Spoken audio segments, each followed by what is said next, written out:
Geopolitics के हिसाब से देखिए, अगर अमेरिका जीता होता तो नेतन्याहू भी साथ में फोटो खिंचा रहे होते। कहा जा रहा है कि हार अमेरिका की हुई है, मगर असल हार तो नेतन्याहू और इसराइल की हुई। अमेरिका ने इसराइल की शर्मनाक हार को अपने सीने पर ले लिया।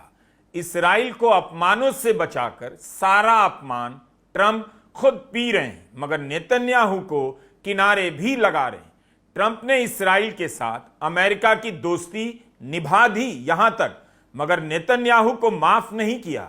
ट्रंप नेतन्याहू की जेब से निकल आए हैं। जो भी ट्रंप को इसराइल का प्यादा समझा करते थे, गलत साबित हो रहे हैं। 28 फरवरी को जंग से पहले प्रधानमंत्री नरेंद्र मोदी इसराइल चले गए किसी अज्ञात पुरस्कार को स्वीकार करने। दुनिया हैरान थी, यही क्यों गए?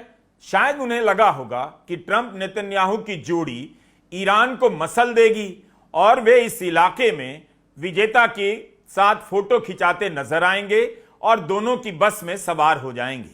लेकिन अब तो ट्रंप ने नेतन्याहू को ही बस से उतार दिया है। ईरान जैसे पुराने दोस्त को छोड़कर नेतन्याहू से प्रधानमंत्री मोदी की दोस्ती का फोटो अब कोई भी ऐतिहासिक नहीं बता सकता। नेतन्याहू सीन से बाहर हैं। मेज पर अमेरिका और ईरान थे और रहेंगे। अमेरिका ने इसराइल को मेज पर लाने के बारे में सोचा भी नहीं और कुछ कहा भी नहीं कि इसराइल बातचीत की मेज पर क्यों नहीं है। तो जिस इसराइल को अजेय मान लिया गया था, उस इसराइल की हालत को देखकर कोई नहीं कह सकता कि ईरान हार गया। समझौता बाद में होगा, उसका अंजाम क्या होगा कोई नहीं जानता। लेकिन इस समय इसराइल के साथ जो हुआ है, उससे अपमानजनक कुछ भी नहीं हो सकता। एक्सियोस एक वेबसाइट है, उसने लिखा है नेतन्याहू का समर्थक मीडिया जो प्रो ट्रंप हुआ करता था, अब ट्रंप विरोधी हो गया है। इस रिपोर्ट में यह भी दावा किया गया है कि रविवार को जब ट्रंप ने डील की घोषणा की तो नेतन्याहू हैरान रह गए। उन्हें इसकी जानकारी नहीं थी। मंगलवार यानी साइन होने से 2 दिन पहले तक इसराइल के अधिकारियों ने यही कहा कि उन्हें डील को रिव्यू करने की अनुमति नहीं मिली है। ट्रंप जिस वर्साई पैलेस में साइन कर रहे थे, अगर उसके इतिहास का एहसास होता तो कम से कम ट्रंप इस जगह पर नहीं जाते।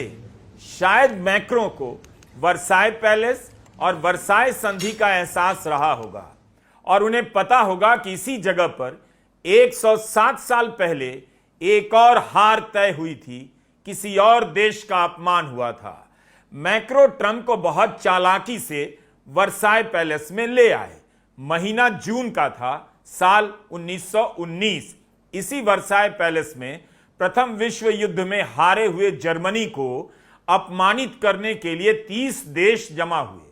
फ्रांस, ब्रिटेन, इटली और अमेरिका भी उनमें था, जिसने मित्र देशों की तरफ से जर्मनी को ट्रीटी ऑफ वर्साई साइन करने के लिए मजबूर किया। जर्मनी के विदेश मंत्री हरमन मुलर और कॉलोनियल मंत्री योहानेस बेल ने उस समझौते पर दस्तखत किया, जिसे कहा जाता है कि जर्मनी की जनता इस अपमान से इतना हताश हो गई, कुंठा में चली गई कि उससे निकलने के लिए हिटलर जैसे क्रूर शासक को चुनाव से ले आई, जिसने जर्मनी को फिर से सारे इतिहास में कलंकित कर दिया। तो वर्साई की संधि में जर्मनी को साइन करना पड़ा कि वह पोलैंड, चेकोस्लोवाकिया, फ्रांस, बेल्जियम के इलाकों से अपना नियंत्रण छोड़ेगा। जर्मन साम्राज्य 13% छोटा हो गया। जर्मनी पर सैनिक प्रतिबंध लगाए गए। ईरान से प्रतिबंध हटाए जाएंगे। जर्मनी से कहा गया प्रथम विश्व युद्ध के लिए वही जिम्मेदार है और उसे $33 बिलियन का हर्जाना भरना होगा। जर्मनी पूरी रकम तो चुका नहीं पाया। ईरान को हर्जाना कौन दे रहा है?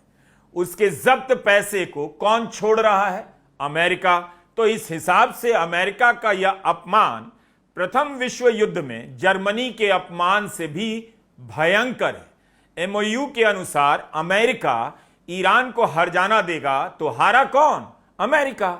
समझौते पत्र पर जो छठा बिंदु है वो यही कहता है कि अमेरिका अपने सहयोगियों के साथ मिलकर ईरान के पुनर्निर्माण और आर्थिक विकास के लिए कम से कम $300 अरब की एक व्यापक योजना विकसित करने का वचन देता है। इसे कैसे दिया जाएगा, यह सब 60 दिनों के भीतर तय होगा। इसके लिए जो रियायत देनी होगी, अनुमति देनी होगी, वह सब कौन देगा? अमेरिका। हमने आपसे कहा कि ट्रंप अपने भाषण में क्या बोल रहे हैं और जिस कागज पर साइन कर रहे हैं उस पर क्या लिखा है, इसका ध्यान रखिए। अमेरिका $300 बिलियन ईरान को देगा, यह उस कागज पर लिखा है जिस पर ट्रंप ने दस्तखत किए हैं। मगर भाषण में ट्रंप भी दाएं बाएं बोल रहे हैं कि हम पैसा नहीं देंगे, हम प्लान बना रहे हैं, वगैरह वगैरह। And it won't be from us. We don't have to give them anything. But some people may want to invest. Like, what are you going to do? Say you can never, ever invest in a country? I mean, it's pretty tough. I don't mind being tough, but it's pretty crazy. You can invest in a country. You can invest in any country you want, but you can't invest there. Well, they need investment because we did $1.5 trillion, maybe $2 trillion worth of damage.